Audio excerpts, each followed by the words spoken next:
कि लाखों में है करनी माता चल देश नोक में चरण छुकर आव। लाखों में है करनी माता चल देश नोक में चरण छुकर आव। इस ट्रिक को जानने से पहले इनके बारे में एक अच्छी सी स्टोरी जान लेते हैं, जिनसे हमें ये ट्रिक अच्छे से समझ में आ जाएगी। दोस्तों, हम करनी माता के बारे में एक शानदार सी स्टोरी पढ़ते हैं। करनी माता का जन्म आप सभी को पता है कि देशनोक बीकानेर में हुआ है। उनके पिता का नाम मेहाजी है और माता का नाम देवलबाई है।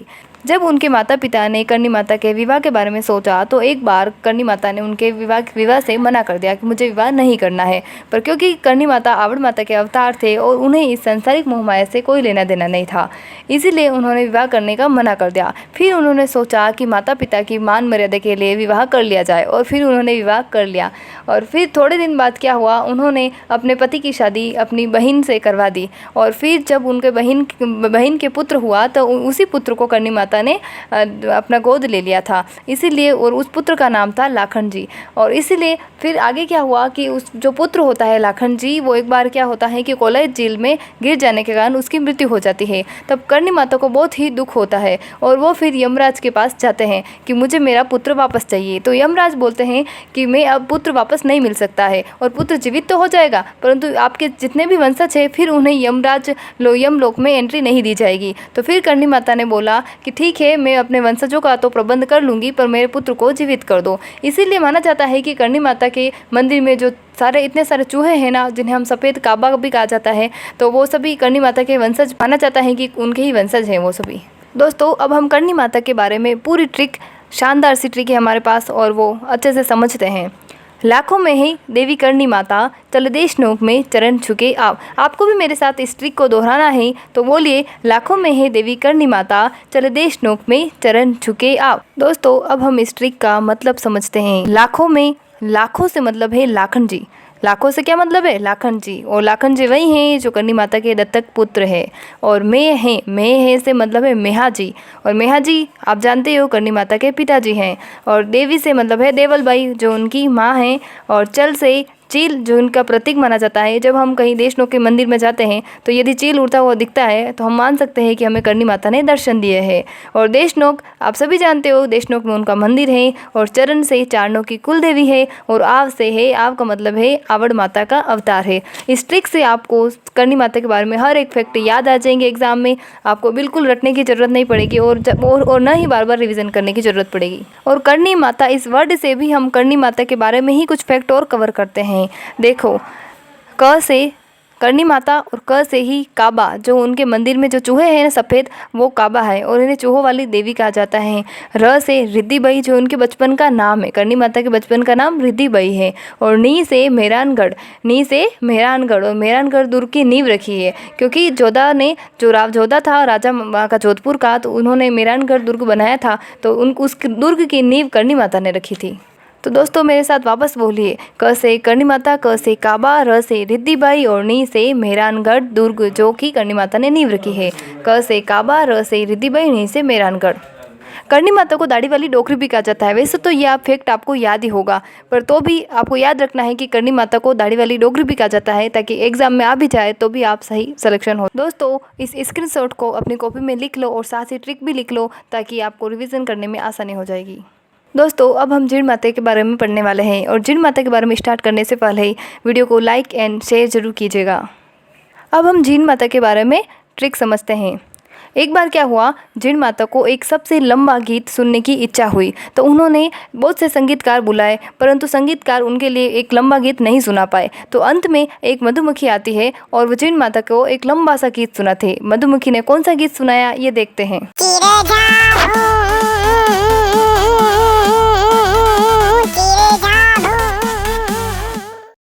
दोस्तों, जिन माता का सॉन्ग सुना ना, मजा आया ना।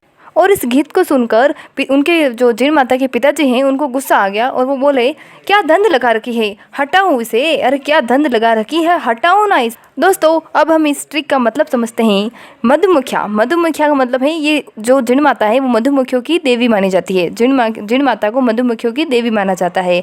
और उनका जो गीत है वो चिरजा है। जो मधुमक्खियों ने गीत गाया ना चिरजा, वो वाला इनका गीत है चिरजा। और इनका ये जो गीत है सबसे लंबा गीत है। और जितने भी लोक देवियाँ हैं उनमें से सबसे लंबा गीत जिन माता का ही है।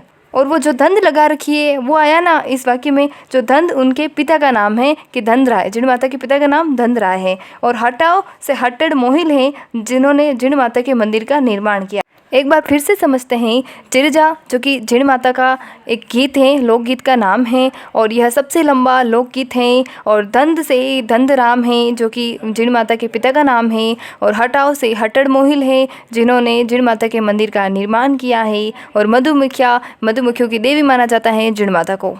दोस्तों, जैसे हमने करणी माता से वर्ड से ही उनके बारे में फैक्ट निकाले थे, उसी प्रकार हम जिन माता के वर्ड से भी उनके फैक्ट निकालते हैं। देखो, जी से जवंती बाई और न से नवरात्रा में भक्त आते हैं, है ना। नवरात्रा में इनका मेला लगता है। जी से क्या है, जवंती बाई जो इनका जिन माता का मूल नाम है। और न से नवरात्रा में इनका मेला लगता है। सभी चौहान रेवासा में अष्टभुजी प्रतिमा चाहते हैं। सभी चौहान रेवासा में अष्टभुजी प्रतिमा चाहते हैं। इसका मतलब ये है कि चौहान इनकी इष्ट देवी है, चौहानों की इष्ट देवी है जिन माता। और रेवासा में इनका मंदिर है और अष्टभुजी प्रतिमा है। और चाहते से यही है कि इष्ट देवी है चौहानों की। दोस्तों, अब हम आशापुरा माता के बारे में पढ़ने वाले हैं और हमें यही आशा है कि आपका सिलेक्शन जल्दी हो जाए आशापुरा माँ की कृपा से और हम एक कदम आगे बढ़ते हैं नौकरी की ओर। चलो हम ट्रिक स्टार्ट करते हैं आशापुरा माता के बारे में हर फैक्ट को याद करने की। ट्रिक ये है दोस्तों, चार भुजा का मंदिर नाड़े में था और चौहानों को ब्राह्मणों पर गुस्सा आया क्योंकि उनकी आशा पूरी नहीं हुई। ठीक है, चार भुजा का मंदिर नाड़े में था, चौहानों को ब्राह्मणों पर गुस्सा आया क्योंकि उनकी आशा पूरी नहीं हुई थी। यहाँ पर हमारा किसी की भी भावनाओं को आहत करने का कोई इरादा नहीं है और हम तो बस ट्रिक से याद कर रहे हैं। अब हम ट्रिक को समझते हैं। चार भुजा से हैं, चार भुजा देवी का अवतार है। आशापुरा माता किसका अवतार है, चार भुजा देवी का अवतार है, इसीलिए चार भुजा से चार भुजा देवी। मंदिर से आपको याद आ जाएगा कि मोदरा में भी इनका मंदिर है और नाड़े से नाडोल, नाडोल में भी इनका मंदिर है। मतलब मंदिर और नाड़े दोनों से इनके मंदिर से हम मंदिर के बारे में पता करते हैं कि मोदरा में भी इनका मंदिर है और नाडोल में भी इनका मंदिर है। और चौहानों को ब्राह्मणों पर गुस्सा आया, इसका मतलब क्या है कि चौहानों की ये कुल देवी है, कि आशापुरा माता चौहानों की कुल देवी है और ब्राह्मणों पर मतलब ब्राह्मणों की भी कुल देवी है। और साथ ही गुस्सा का मतलब है बिस्सा, इसीलिए बिस्सा ब्राह्मणों की भी कुल देवी है ये। और क्योंकि उनकी आशा पूरी नहीं, इसका मतलब है कि यह आशापुरी माता की ट्रिक है जो हमने बनाई है। दोस्तों, एक बार मेरे साथ वापस आप बोलो, चार भुजा का मंदिर नाड़े में था, चौहानों को ब्राह्मणों पर गुस्सा आया क्योंकि उनकी आशा पूरी नहीं हुई। चार भुजा से चार भुजा देवी जो इनकी कुल देवी है और मंदिर से मोदरा मंदिर और नाडोल में चौहानों से कुल देवी इनकी, ब्राह्मणों और गुस्सा से भी बिसा ब्राह्मणों की कुल देवी है और आशापुरी से आशापुरी माता है। अब हम स्टार्ट करते हैं ब्राह्मणी माता के बारे में। और ब्राह्मणी माता के बारे में एक ऐसी शानदार सी ट्रिक है जो आप 7 जन्मों तक नहीं भूलोगे और ही बहुत ही ज़्यादा भाई साहब आनंद आने वाला है। तो ट्रिक ये है फ्रेंड्स कि ब्राह्मण का सन शोर कर रहा था, इसीलिए ब्राह्मण ने उसे पीट दिया और कहा कि गधे हो क्या। ट्रिक का मतलब क्या है, एक ब्राह्मण था, उसका जो सन है बेटा वो शोर कर रहा था बहुत, इसलिए ब्राह्मण को गुस्सा आया, उसने उसको पीट दिया और कहा कि गधे हो क्या। ट्रिक का मतलब समझते हैं। ब्राह्मण से ब्राह्मणी माता, हम ब्राह्मणी माता की ट्रिक पढ़ रहे हैं, तो ब्राह्मण से ब्राह्मणी माता, सन से सोरसन 12 में, सन से सोरसन, और वो कहाँ है सोरसन 12 में, क्योंकि ब्राह्मण ने उसकी 12 बजा दी उसकी सन की, इसलिए ठीक है सोरसन 12 में है। और पीठ दिया से है पीठ की पूजा, इन ब्राह्मणी माता की पीठ की पूजा होती है वहाँ पर, है ना। और गधे हो क्या से गधों का मेला लगता है, और जब गधों का मेला लगता है तो गधे क्या करते हैं, अकल मांगते हैं, तो वो बोलते हैं माघ शुक्ल सप्तमी, याद हो जाएगा हमें, जैसे कि माघ अकल सप्तमी, माघ शुक्ल सप्तमी। अब हम तनोटे माता के बारे में पढ़ेंगे। वैष्णो देवी थार में लोटिया बोले गए तनोटिया, मतलब क्या है इसका कि जब वैष्णो देवी थार में लौटते हैं तो हम वहाँ पर क्या कह जाते हैं इन्हें, तनोटिया, इसीलिए वैष्णो देवी थार में लोटिया बोले गए तनोटिया। अब हम ट्रिक का मतलब समझते हैं। वैष्णो देवी से हैं, तनोटे माता वैष्णो देवी का अवतार है, और थार से ये थार की देवी हैं, और लोटिया से तनोटे माता है। केला देवी के बारे में भी पढ़ना चाहते हो तो वीडियो को लाइक और शेयर जरूर कर लेना। तो चलो स्टार्ट करते हैं केला देवी के बारे में। क से केला देवी, क से कालीसील नदी के किनारे, और क से कैला देवी, क से करौली में त्रिकुट पहाड़ी पर इनका मंदिर है। मतलब क्या है कि कालीसील नदी के किनारे इनका मंदिर है और करौली में इनका मंदिर है, वो भी त्रिकुट पहाड़ी पर। आपको याद कैसे रखना है, क से कालीसील, क से करौली, क से कालीसील, क से करौली, 2-3 बार बोलिए, याद हो जाएगा। अब फ्रेंड्स ट्रिक स्टार्ट करते हैं। गोपाल ने लाखों भक्तों का लंगर रखा और कुल देवी ने जादू कर दिया। क्या हुआ, गोपाल ने लाखों भक्तों का लंगर रखा और कुल देवी ने जादू कर दिया। भाई क्या हुआ था, एक बार एक गोपाल नाम का एक आदमी था, उसने है ना माता जी से मन्नत मांगी कि हे माता मेरा काम अच्छा कर देना। इसीलिए माता जी ने जादू कर दिया और जब मन्नत मांगी थी उसने, तो उसने बोला था कि भाई मेरी मन्नत पूरी हो जाएगी तो मैं एक बहुत बड़ा लंगर रखूँगा आपके लिए। फिर उसकी जब मन्नत पूरी हो गई, क्योंकि माता जी ने जादू कर दिया था, तो उसने बहुत बड़ा लंगर रखा। इसीलिए हमारा ट्रिक क्या है, गोपाल ने लाखों भक्तों का लंगर रखा, कुल देवी ने जादू कर दिया। अब हम ट्रिक का मतलब समझते हैं। गोपाल से गोपाल पाल। गोपाल पाल का मतलब क्या है कि गोपाल पाल ने केला देवी के मंदिर का निर्माण किया है। और लाखों से है लक्खी मेला, कि भाई केला देवी का जो मंदिर है वहाँ पर लक्खी मेला भरता है, ठीक है। और भक्तों का लंगर, लंगर से है लंगूरिया भक्त। इनके जो भक्त होते हैं ना, उन्हें लंगूरिया कहा जाता है। और कुल देवी से तो ये आपको पता ही है, केला देवी। और जादू से है जादौन वंश की ये कुल देवी है, ठीक है। जादू से क्या है, जादौन वंश की कुल देवी है। और दोस्तों, क्या आपको पता है कि केला देवी कृष्ण की बहन भी मानी जाती है? इसके पीछे भी एक स्टोरी है। आपको पता होगा कि जो कंस है वो वासुदेव की और वासु और देवकी की जो 8वीं संतान है उन्हें मारना चाहता था, ठीक है। तो जब उन्होंने मारने की सोची, तो जब वासुदेव है उनके जो बेटा हुआ था, बेटी हुई थी, उनको वो लेकर चले गए और गोकुल में जो नंद बाबा के जो उनकी बेटी हुई थी उनकी जगह अपने उन बेटे को रख दिया था। और उस बेटी को उसमें उन्होंने अपने साथ लेकर चले गए थे उस जेल में। तो फिर जब कंस को पता चला तो उस बेटी को उन्होंने मारना चाहा और बेटी वो उड़कर आकाश में चली गई और वही के केला देवी माना जाता है। इसीलिए तो उनको कृष्ण की बहन भी माना जाता है। और दोस्तों, केला देवी को हनुमान जी की माता भी माना जाता है। इसको भी जरूर याद रखना, क्योंकि एग्जाम में आ सकता है ये प्रश्न भी। दोस्तों, अब हम पढ़ेंगे सकराय माता के बारे में। आपको पता होगा कि जब हमारे राजस्थान में एक बार भयंकर भयंकर अकाल पड़ गया था, तब लोगों के पास खाने पीने का कुछ भी सामान नहीं था। तब सब लोगों ने मिलकर सकराय माता से विनती की, हे माता, कुछ खाने पीने का तो प्रबंध कर दो। तो माता ने बोला कि ठीक है, कर देती हूँ। और उनकी विनती सुनकर सकराय माता ने साग सब्जियों से भर दिया उस क्षेत्र को। इसीलिए उन्हें सकराय माता भी कहा जाता है या शाकंभरी माता भी कहा जाता है। और सकराय से ही हम निकालेंगे इनके दोनों फैक्ट। देखो, सकराय, सक से है शाकंभरी माता और क से समझो ख और ख से समझो खंडेल वालों की कुल देवी, कि सकराय माता खंडेल वालों की कुल देवी हैं। और सकराय माता का मतलब है शाकंभरी, शाकंभरी और ख से खंडेल वालों की कुल देवी हैं। और उसकी ट्रिक भी समझते हैं आगे हम, कि उदयपुर वाटी में लोगों की चाह से सांभर का साग बनाया और सहारा किया। किसने? माता जी ने। माता जी ने क्या किया? उदयपुर वाटी में लोगों की चाह से सांभर का साग बनाया और उनका सहारा किया। अब हम इस ट्रिक को समझते हैं। आपको भी इस ट्रिक को मेरे साथ एक बार और बोलिए कि उदयपुर वाटी में लोगों की चाह से सांभर का साग बनाया माता ने और सहारा किया। ठीक है, अब हम इस ट्रिक को आराम से समझते हैं। उदयपुर वाटी, उदयपुर वाटी का है पता है आपको? झुंझुनू में है और उदयपुर वाटी में इनका मंदिर है। ठीक है, लोगों की चाह से चौहानों की इष्ट देवी है ये। किसकी इष्ट देवी है? चौहानों की इष्ट देवी है। सांभर का साग मीन्स है कि भाई सांभर में भी इनका मंदिर है। सकराय माता का मंदिर सांभर में भी है और सहारा से सहारनपुर में भी इनका मंदिर है। तो भाई उदयपुर वाटी में, सहारनपुर में और सांभर में सकराय माता का मंदिर है। और इस ट्रिक से आपको सकराय माता के हर एक फैक्ट क्लियर हो गए हैं और आपको ये ट्रिक याद करनी है। अब हम पढ़ते हैं शीला देवी के बारे में। शीला देवी को कछवा वंश की कुल देवी माना जाता है और इनका मंदिर आमेर दुर्ग में है। अब इसको याद कैसे रखेंगे? आपको पता है शिला मतलब होता है पत्थर और पत्थर से गिरा क्या होता है? दुर्ग होता है। इसीलिए शीला देवी का मंदिर होता है आमेर दुर्ग में। और आपको ये तो पता ही होगा कि आमेर के सारे वंशज हैं वो कछवा वंश है, इसीलिए ये कछवा वंश की कुल देवी है। अब स्टार्ट करते हैं स्वांग्या जी माता के बारे में। स्वांग्या जी माता के बारे में, स्वांग्या जी माता को सुगन चिड़ी को आवड़ माता का अवतार माना जाता है। देखो, स्वांग्या माता स से स्वांग्या माता, स से सुगन चिड़ी। ठीक है, सुगन चिड़ी को ही आवड़ माता का अवतार माना जाता है, स्वांग्या माता का अवतार माना जाता है। अब हम पढ़ेंगे रानी सती के बारे में। रानी सती के बारे में तो वैसे भी आसान है। इनका नाम, वास्तविक नाम नारायणी था और ये दादी जी के नाम से भी लोकप्रिय थी। इन्हें दादी जी के नाम से भी कहते हैं। रानी सती कहो या दादी जी कहो, एक ही बात है। ठीक है, अब स्टार्ट करते हैं शीतला माता के बारे में। शीतला माता के बारे में तो आप सभी जानते हो, ये चेचक की देवी हैं। जो बच्चे होते हैं, छोटे बच्चे, उनकी संरक्षिका हैं, उनकी देवी है, चेचक की देवी भी कही जाती है। ठीक है, और इनका मंदिर चाकसू में है और ये चाकसू कहाँ पड़ता है? जयपुर में।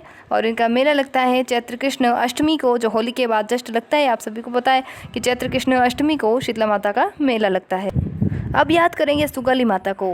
सुगाली माता वैसे आउवा के ठाकुर परिवार की कुल देवी थी और इन देवी प्रतिमा के 10 सिर और 54 हाथ थे। आपको पता होगा कि 1857 की क्रांति की एकदम फेमस माता है हमारी सुगाली माता। और 1857 से 2 कदम पीछे आप चलते हो तो 54 हाथ, इसलिए 57 से पीछे 54, इसलिए इनके 54 हाथ हैं। ठीक है, और आउवा के ठाकुर के साथ भी वो युद्ध हुआ ही था, तो आपको याद होना चाहिए कि भाई आउवा के ठाकुर की कुल देवी है ये सुगाली माता। अब हम पढ़ेंगे अंबिका माता के बारे में। अंबिका माता जिनका मंदिर जगत उदयपुर में है। अब इसे याद किस तरह रखेंगे? आप बोलो जगदम्बा। क्या बोलना है? जगदम्बा। जगदम्बा से आपको जगत भी याद आ जाएगा और अंबिका माता भी याद आ जाएगा। इस प्रकार होता है इनका मंदिर जगत अंबिका उदयपुर में इनका मंदिर है। ठीक है, और ये मंदिर मेवाड़ का खजुराहो कहा जाता है। वेरी मोस्ट इंपॉर्टेंट क्वेश्चन है, आपको याद रखना है कि यह मंदिर मेवाड़ को खजुराहो कहा जाता है और ये शक्तिपीठ भी कहलाता है क्योंकि मातृ देवियों को समर्पित है ये मंदिर, इसीलिए इस मंदिर को शक्तिपीठ भी कहते हैं।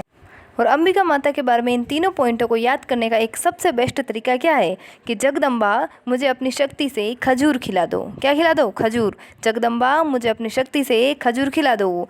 जगदम्बा का तो मैंने आपको बताई था कि जगदम्बा से जगत और अंबिका, खजूर से मेवाड़ का खजुराहो और शक्ति से खिला दो तो शक्तिपीठ इनका माता देवी को समर्पित है इसलिए। अब नेक्स्ट माता है नकटी माता। कौन सी माता? नकटी माता, जिनका मंदिर जयपुर के भवानीपुरा में है और ये मंदिर प्रतिहार कालीन मंदिर है। अब हम इसे याद कैसे रखेंगे कि भाई आप याद रखो कि भाई कोई राजा होता है, जब युद्ध में हार जाता है तो क्या बोलता है? हे भवानी माँ, हे भवानी माँ, आज तुमने मेरी सहायता नहीं की, तुमने मेरी हेल्प नहीं की और मेरी नाक कट गई। इस प्रकार कि भवानीपुरा में इनका मंदिर है और प्रतिहार कालीन, हार से आपको याद रखना है, प्रतिहार कालीन मंदिर है। अब हम अन्य लोक देवियों के बारे में भी याद कर लेते हैं, जैसे कि दोस्तों अब नागणेची माता, और नागणेची माता का मंदिर है जोधपुर में। अब इसे याद कैसे रहें? आपको पता होगा नाग, और नाग बहुत तेज तराट होता है और थोड़ा जिद्दी भी होता है। क्या होता है? नाग जिद्दी होता है। ठीक है, हम उसे छेड़ते हैं तो वापस वो काटने जरूर दौड़ता है, इसलिए नाग जिद्दी होता है। इसीलिए नागणेची माता कहाँ है? जोधपुर में। जिद्दी से जोधपुर में, नागणेची माता जोधपुर में।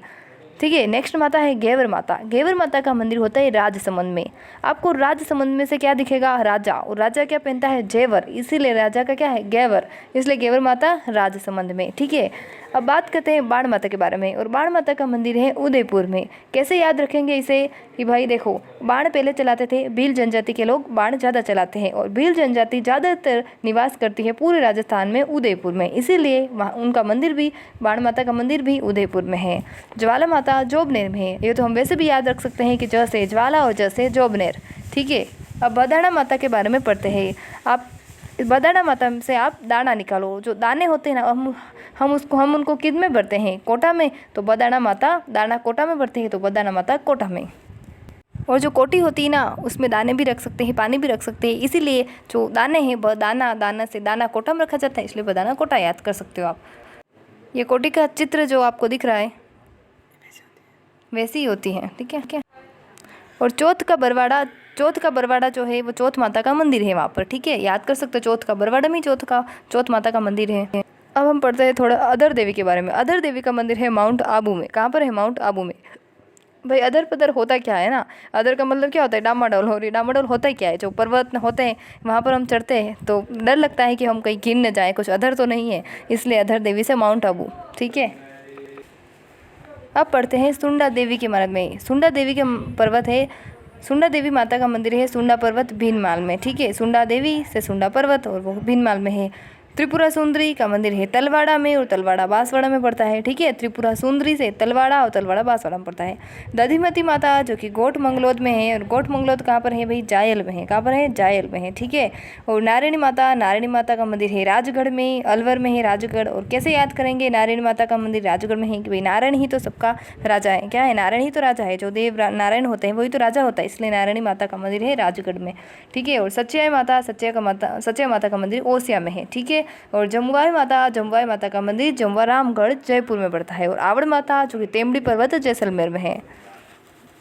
दोस्तों अब अपनी कॉपी को बंद कर दीजिएगा। अरे कर दो ना, क्यों नहीं कर रहे हो? हम अब ट्रिक का रिवीजन करने वाले हैं, चलो करते हैं। करणी माता, फटाफट बोलो मेरे साथ, करणी माता की क्या ट्रिक थी? लाखों में है देवी करणी माता, चले देश नोक में चरण चुके आप। अब जिण माता की ट्रिक बोलो फटाफट फ्रेंड्स, एक ही बार में। एक बार जीण माता ने सबसे लंबा गीत सुनाने को बोला मधुमक्खियों से। मधुमक्खियाँ क्या बोली कि चिड़ी जहाँ भू भू भू। और उनके पिता ने बोला कि क्या धंध लगा रखी है, हटाओ इसे, क्या धंध लगा रखी है, हटाओ इसे। और फिर सभी चौहान रेवासे में अष्टभुजी प्रतिमा चाहते हैं। अब है आशापुरा माता की ट्रिक। बोलिए ट्रिक आशापुरा की माता की कि चार भुजा का मंदिर नाड़े में था। चौहानों को ब्राह्मणों पर गुस्सा आया क्योंकि उनकी आशा पूरी नहीं हुई थी। अब करते हैं ब्राह्मणी माता के बारे में। ब्राह्मणी माता का सन शोर कर रहा था तो ब्राह्मण ने उसे पीट दिया और कहा कि भाई गधे हो क्या। फटाफट बोलो तनोटिया माता की ट्रिक क्या थी। वैष्णो देवी थार में लोटिया और कहे गए तनोटिया। अब है केला देवी। केला देवी की याद आई ट्रिक आपको। बोलो फ्रेंड्स। केला देवी से क से करौली, क से कालीसिल नदी के किनारे उनका मंदिर है। गोपाल ने लाखों भक्तों का लंगर रखा, कुल देवी ने जादू कर दिया। अब है सकराय माता। सकराय माता की ट्रिक क्या थी। उदयपुर वाटी में लोगों की चाह से सांभर का साग बनाया और सहारा दिया।